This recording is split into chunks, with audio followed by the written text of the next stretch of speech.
Leadership sucks. I said it, and my guest said it too. After all, you believe leadership is something you want to aspire to. You say how much you want to help people, make a difference, create an impact. But the truth is, you want to win. And in this episode, we will talk about many different ways you can win in your career. But you have to be clear on what winning and losing look like if you are genuinely going to make the leadership and professional impact you want. Get ready for a powerful and different type of conversation. Let's get started.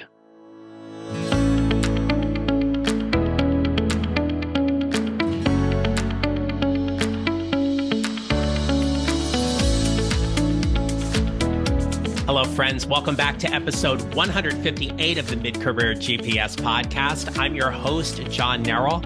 I help mid-career professionals who feel stuck, undervalued, and underutilized show up to find a job they love or love the job they have using my proven 4-step formula. Before we get to today's conversation, I'm asking you to share this episode with 3 of your friends. I appreciate your time and your energy, and I know there are other podcasts and things you can be doing right now. However, you're here, and I want to acknowledge that. There is something about this podcast you enjoy, or if it's your first time here, you're curious about listening to, and I'd be honored if you can help me spread the word by telling other people about this podcast. Now, don't do this if you're driving or running right now, but you could do me a huge favor when you can by texting the podcast link to 3 of your friends and tell them why they should listen and follow. Thank you for your help. Now, my guest today is Don Schmincke, and he is a powerhouse. Don has trained over 30,000 CEOs in over 100 industries, and a New York press agency accused Don of being, quote, the most provocative CEO advisor in industry, unquote. See, he's not afraid to tell you what he thinks and believes. Don is the author of the renowned books, The Code of the Executive and High Altitude Leadership with NBC and Emmy-nominated climber Chris Warner. And Don shares some information about his new and exciting book about what it means to win in this episode as well. Today, Don flies 200,000 miles annually, speaking at conferences and working in over 100 industries, including healthcare, manufacturing, nonprofits, technology, finance, insurance, the Department of Defense, where he helped the U.S. Navy evolve its fleet readiness strategy, the White House Press Club, and a former dean of the Army War College. And occasionally, Don says he can be found at universities inflicting his unconventional techniques on innocent graduate students. You may want to take some notes if you seek to elevate your career or be a better leader. It is my pleasure to introduce you to Don Schmincke. I'm a researcher and explorer and author, and I've been getting involved with leadership development for the past 25 years, mainly from an anthropological perspective and a genetic perspective. So a lot of my work is I've trained probably about 30,000 CEOs, they tell me now, on how to drive performance up in their organization. So hopefully I can share some of that with you today. I look forward to that. And since this is the Mid-Career GPS podcast, I enjoy asking my guests, what was that mid-career moment that set the path for you for where you are today? Oh, that's interesting. There were so many. I think having things not work out. And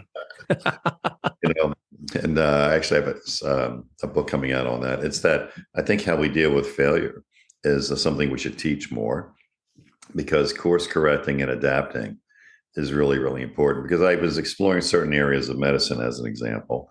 And then I ended up going to MIT, and I ended up getting involved with electrical engineering and AI. And then I ended up doing Earth and planetary sciences. So I ended up being a planetary physicist.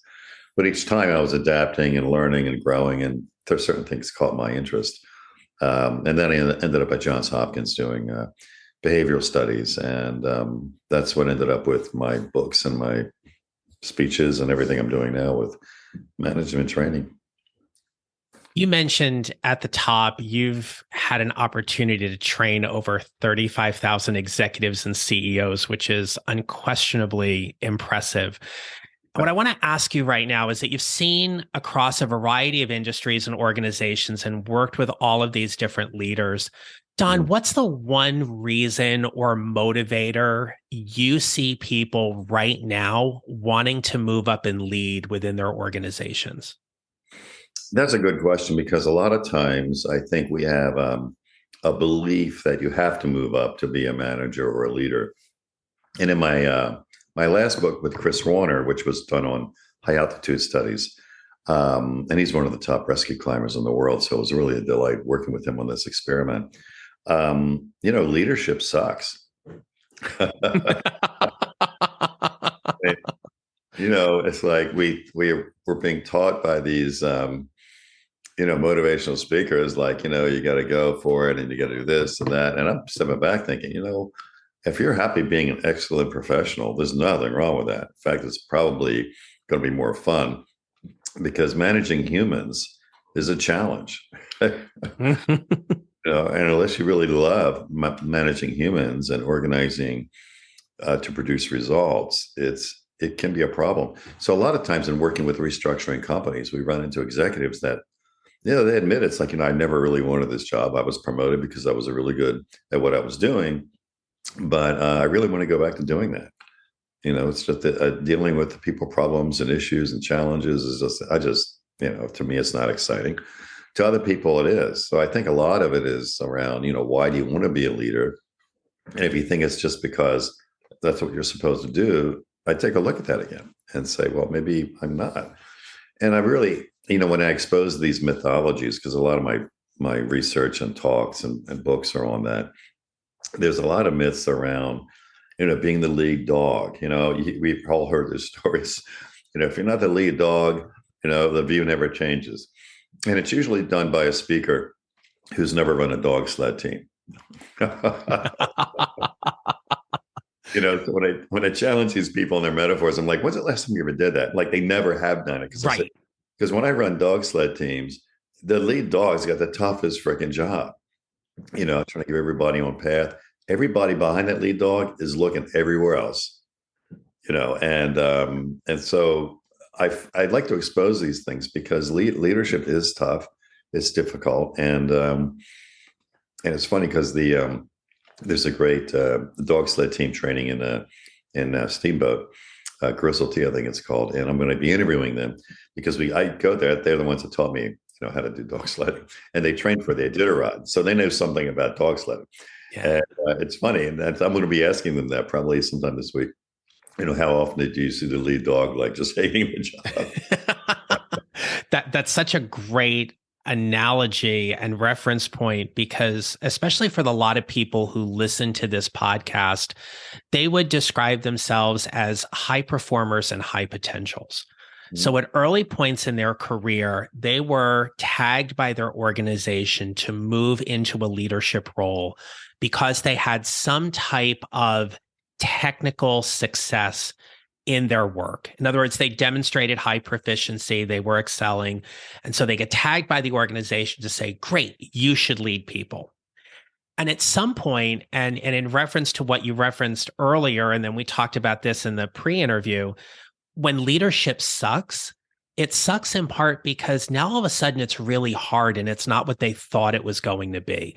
Right. And so for people that I work with and people who listen here, they might have a feeling as if they're trapped or they're stuck in a role that they just don't want to be in. Right. What have you found to be most successful to help them navigate out of a leadership role and into, be it another job in the company, let's say, where they're just a better fit for? Yeah, I would talk to whoever put you there, or whoever your current manager is that you're reporting to, and share with them those feelings, because suppressing what you want isn't really going to help. And they may have other reasons or other objectives or future plans. I mean, so it's always good to have that dialogue.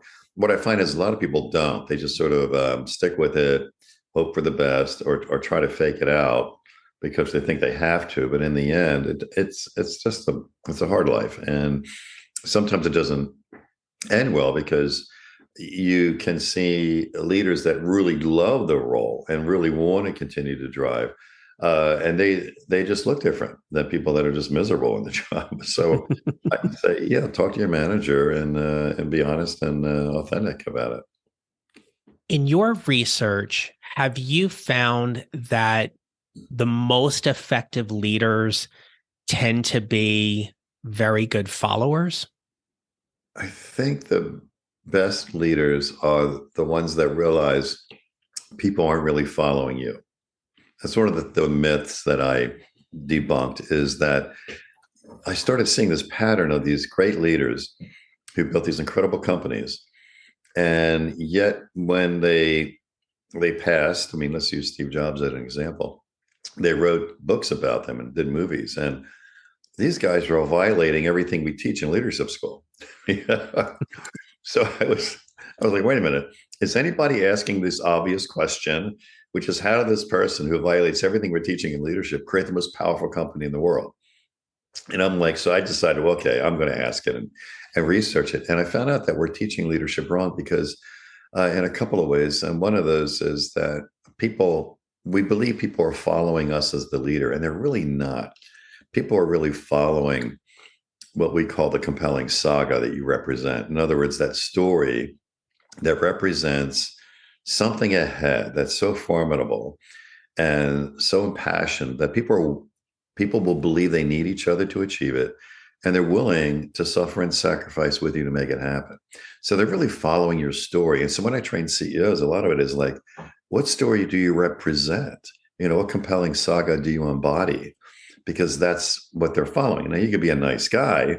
That's great. You don't have to be, an asshole like some stories. This guy becomes such a great leader. It's such a jerk. But we'll give everyone a moment to pause and identify that person they relate to with that. Right. Yes. Always good to participation exercises during these yes.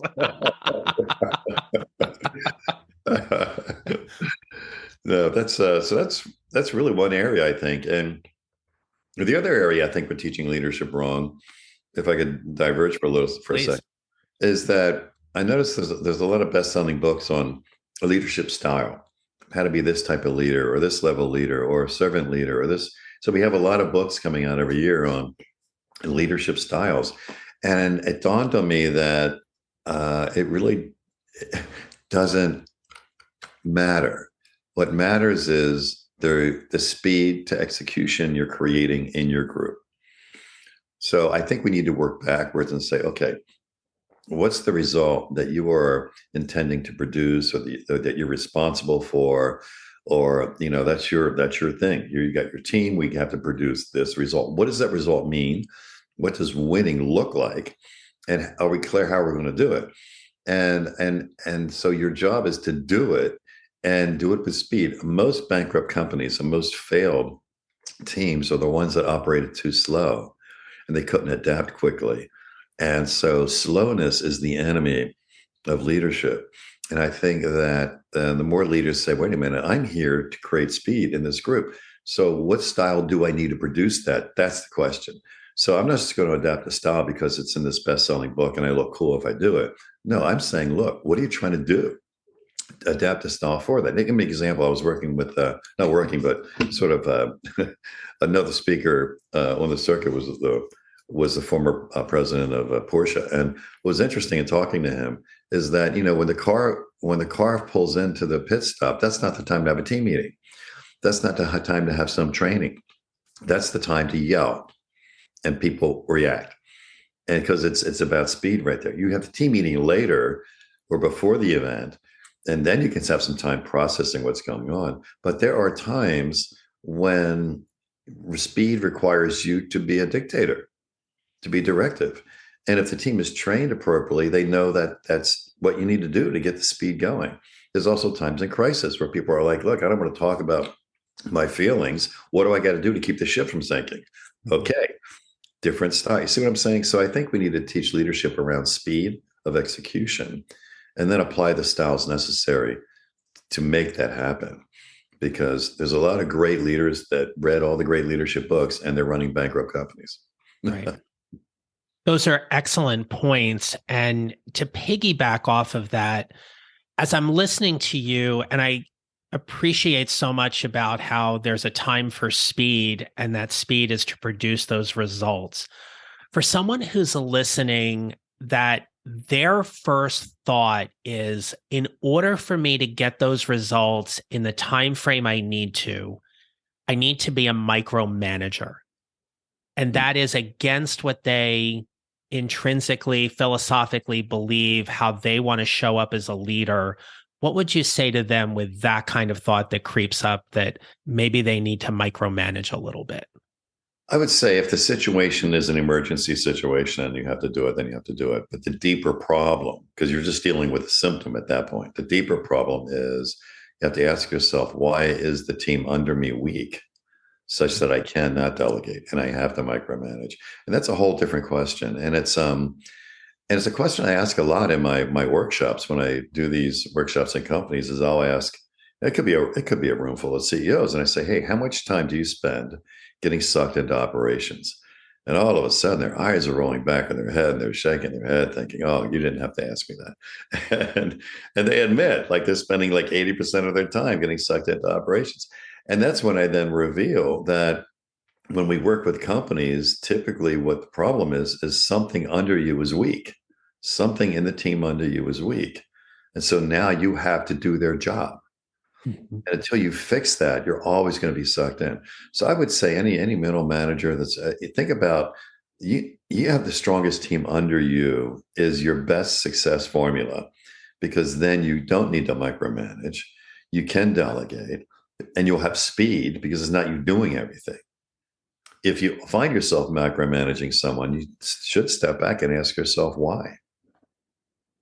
I just want to let that sit for a minute. That was some great guidance and advice to really take a moment and just identify how strong the team is underneath of you. And obviously, if it's not, there's greater work to be done in terms of reorganizing, restructuring, rebuilding the team in any way, shape, or form. And for a mid-level leader, that can be a difficult conversation for them to have. They may not necessarily feel empowered or emboldened to have that kind of conversation.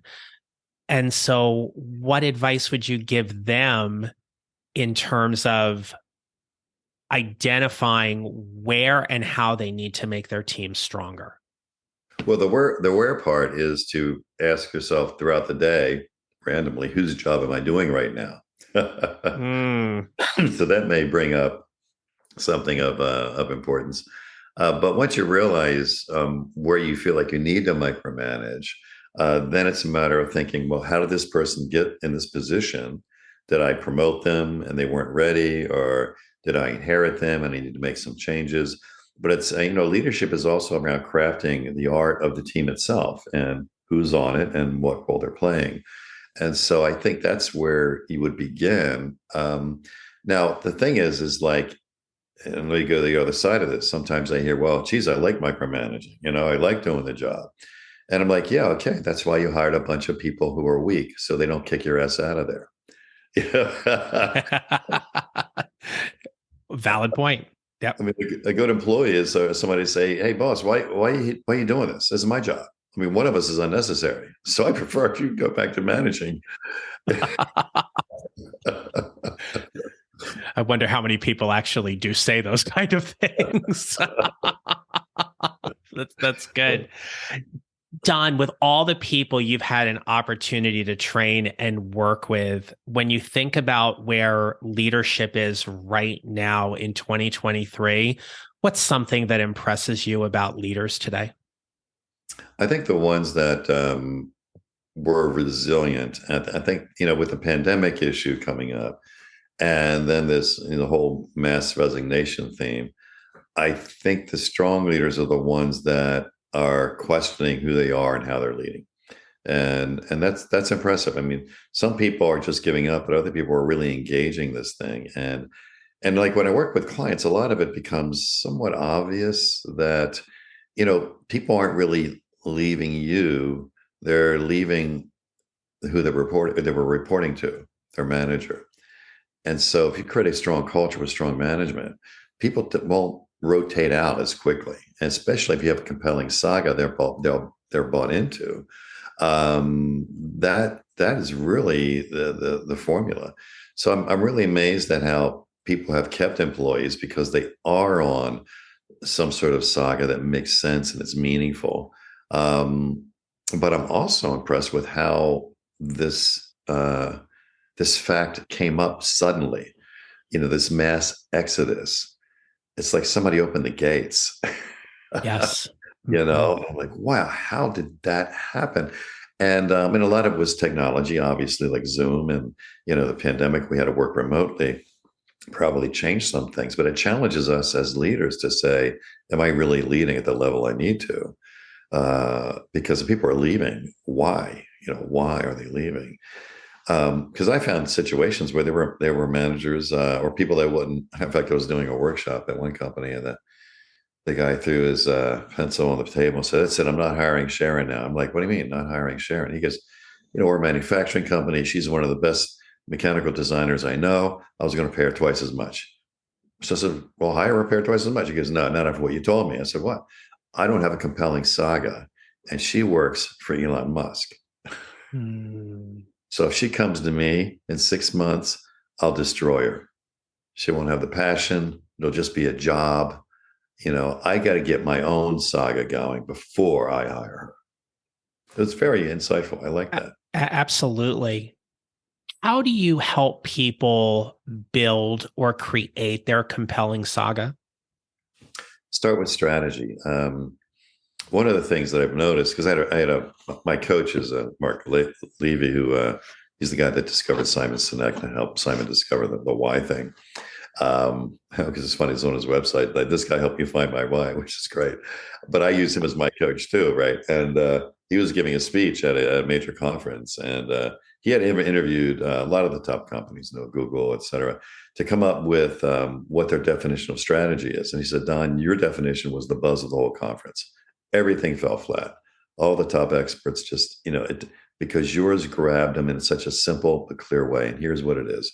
Strategy is really, what does winning mean and how are we going to do it? And what I find is that most teams can't answer that question. And that's where I think you would start. What does winning mean and how do we do it? That winning formula becomes the foundation for you to create your compelling saga. Because that compelling saga has to be capturing the essence of winning, that result that you're trying to produce in a way, in a story that is inspiring and challenging. And we need each other to make this happen. And look, I'm going against the happy employee movement here. I know that, but we may have to suffer and sacrifice together. Right. Because the happy employee movement has probably been one of the biggest failures. The whole self-esteem thing that started in San Francisco. When you look at all the sociologists and the scholarly papers, they're all admitting like this just didn't work. Participation prizes just didn't work. And so, and then I went further in the research and found out that, what really makes people happy is winning. People love to win. I mean, it makes them happy. And sure. So if you want to create a happy employees, start winning. When you talk about winning, and I know this is going to be a rather broad question, but is the winning defined by something the team sets or determines as a goal, or is the winning something that may be more tangible than that? Well, it depends on the goal, actually. Okay. You can have a number of goals to achieve a more strategic result. And so it depends on what level you are in the organization. Obviously, if you're at the C level, winning would mean something around your growth in the market or sales or however you define it for the owners or the stakeholders of the business itself. So that's easier. When you get now, if you're like on the, let's say, a plant floor and you're running a team, then it's good to talk to whoever you're reporting to say, how are you measuring me and my team? Like, what does winning mean? And they may have never had this question asked before. True. But what is winning? If we're a winning team for you, what does it look like? What does it mean? That becomes a great conversation. because then you can go back to the team and say, hey, here's what winning means. And how are we going to do this? And what saga do we create around this? And what do we need to change? What do we need to keep? Because people generally, when they get engaged in winning, they have ideas. Well said. I like that. Thank you very, very much. Don, we have only really begun to scratch the surface on everything, but we are coming up on time. So as we start wrapping up here, what advice would you give someone to help them build their mid-career GPS? I would say always learn, never stop learning, because if you think you know everything, that's the time to retire. And we have found some of the worst CEOs were the ones that already knew everything and they were just not coachable. So always learn and discover, because that allows you to adapt. And adapting is the key. It always has been, but now even more than ever. Can I learn and adapt, and how fast can I do that? What does that mean to me? It ties up so much of what you've talked about today, and I appreciate that very, very much. If people are listening, when people are listening here, Don, and they want to connect with you further, they want to get to know you, follow you, learn more about your research and your books or where you're going to be speaking next, I'm going to turn the mic over to you right now. Please share anything that you want with the listeners right now so they can connect with you further. Sure. Well, a couple of things. One is people have asked me, this myth busting, what can I do to apply it, and how do you do it? So I have a myth buster download PDF if you want to get it. You can go to my website. It's sagaleadership.com. We stole it from the Vikings, Saga, SAGA, leadership.com. And it should be there where you can request this myth busting article. And it'll be some tips and techniques to go through and maybe to help you learn and adapt faster.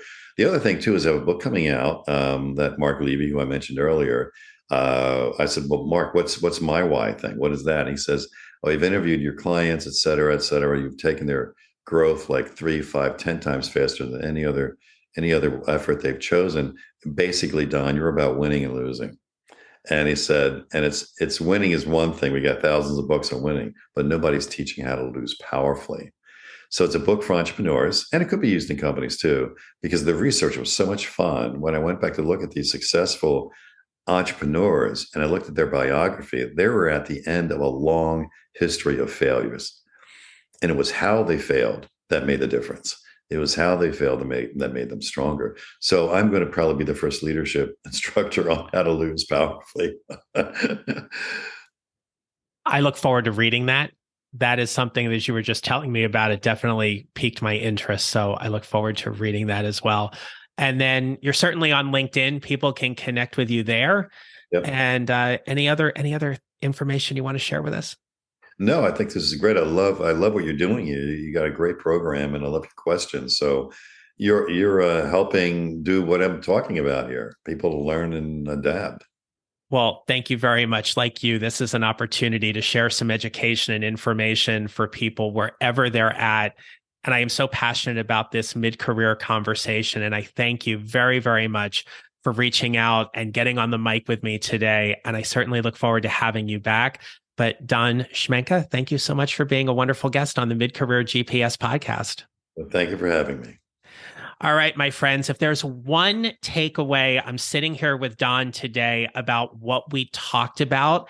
It is about defining what your win looks like and the speed in which you are going to get there. So as you think about your leadership journey and the people whom you are working alongside and leading every day, we invite you just to take a moment to get clear about what the win looks like and how quickly you're planning to get there. And as always, remember this: we build our mid-career GPS 1 mile or 1 step at a time, and how we show up matters. Make it a great rest of your day. Thank you for listening to the Mid-Career GPS podcast. Make sure to follow on your favorite listening platform. And if you have a moment, I'd love to hear your comments on Apple Podcasts. Visit johnneral.com for more information about how I can help you build your mid-career GPS, or how I can help you and your organization with your next workshop or public speaking event. Don't forget to connect with me on LinkedIn and follow me on social at John Neral Coaching. I look forward to being back with you next week. Until then, take care, and remember, how we show up matters.